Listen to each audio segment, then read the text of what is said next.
worked in a haunted hospital. I just want to apologize for the story being all over the place and for how long the story is, but I hope you enjoy it.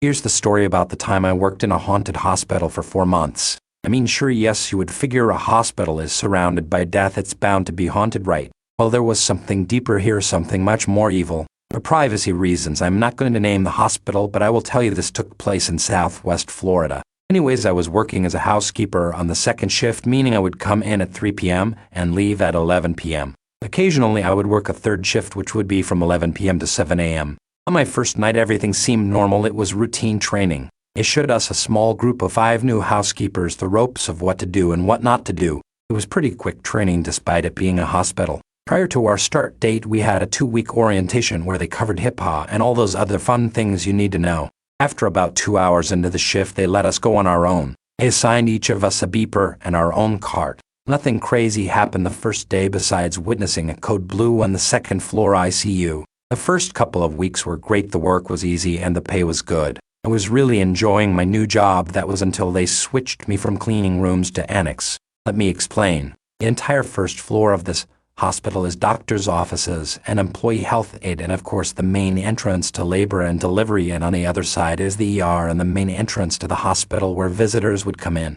My first night on annex, they had me shadow the older housekeeper who had been working at the hospital for 15 years. She showed me every inch of the annex floor and what she cleaned and what she didn't. As soon as we stepped into the onboarding rec room, I got chills because this was a detached building from the rest of the hospital. We had to cross the parking lot to get to it. The thought of having to walk out here at night alone really freaked me out. And we moved into the first DRS office and then to the next and the next.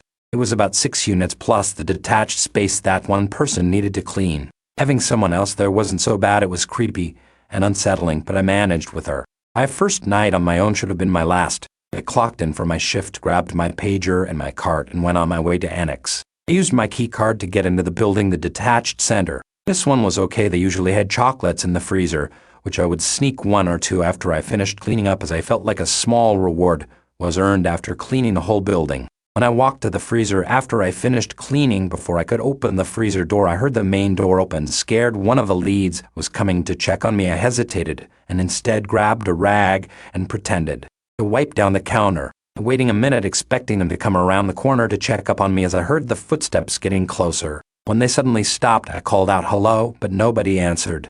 I dropped the rag and peeked out the kitchen door, and to my surprise, no one was there. This freaked me out, but I tried to play it off like it was my imagination. Forget the chocolate, I grabbed my rag and sped walked to my cart and turned off all the lights and locked the door behind me. I glanced one more time through the small window on the door before walking away, and I swear I saw a small black shadow run across the room. I darted inside with my cart and rushed to lock the main door behind me. These doors are automatic sliding doors which are kept unlocked during the day but locked for safety reasons after 3 p.m. The rest of the night went by slow. I heard noises the whole night and saw shadows from the corner of my eye. Every unit I cleaned, the weirder it got. By the time my shift was over, I felt sick to my stomach. I couldn't wait to get off and go home. Every night for the next 3 months it was the same thing, only small changes would occur. Things would start to get worse. I would put something down and find it somewhere completely different. I would hear people talking in a muffled sounding voice, and the lights that I would turn off would somehow turn back on, or vice versa. The last time I stepped foot into the hospital, I never thought would actually be my last day working here. I started my shift as normal, except they called me to help clean patient rooms as many patients were being discharged. I cleaned about 5 patient rooms before they sent me to post. One of the leads had already done the first 3 units. I got to the 4th unit, which was my least favorite. It was a call center with over 100 cubbies and a work desk. I especially hate this one because I've seen a little girl run around in between the cubbies while I've cleaned. She peeks her head around the corner and stares at me.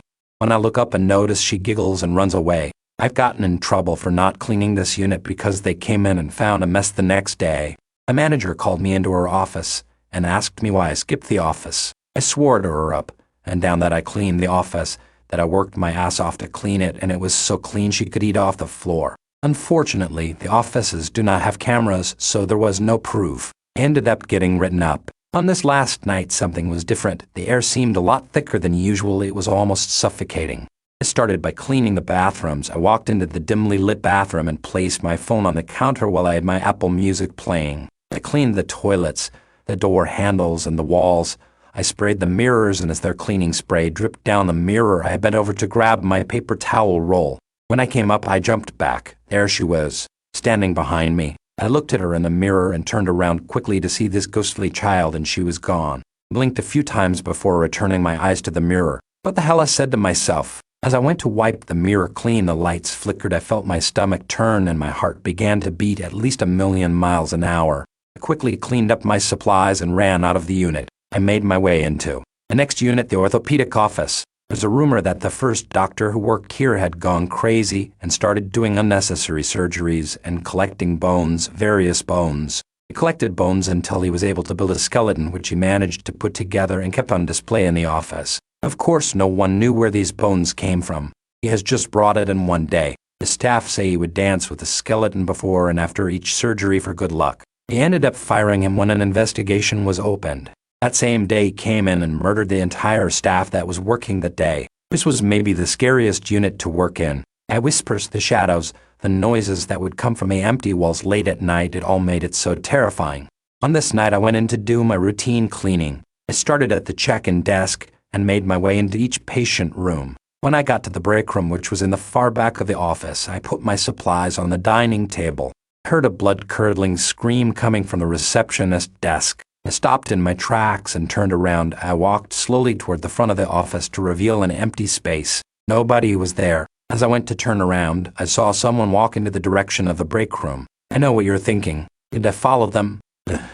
This is a hospital. No one can get in without a key. So I figured it was one of my leads coming to check on my work who was maybe trying to scare me. I walked cautiously to the break room where the lights had been turned off. As I got closer to the open door, a black mist was making itself known, becoming more and more visible. My heart picked up speed, and I felt my already sweating hands dripping onto the floor. I felt frozen in a moment. I couldn't move as the mist got closer to me. I felt something behind me. I couldn't talk, I couldn't move. It was almost like sleep paralysis, but I was wide awake. I felt a breath on my neck and the hairs on my body stood up. The mist was nearly in front of my face. I felt someone grab my arm and pull me from where I was. I was finally able to move. I turned to look who it was, and again nobody was there. I ran out so fast, abandoning my supplies and cart. I dropped my badge off to the office manager and walked out. Never went back again. I'm not sure what else has taken place at this hospital, but I can assure you that I never want to experience that again.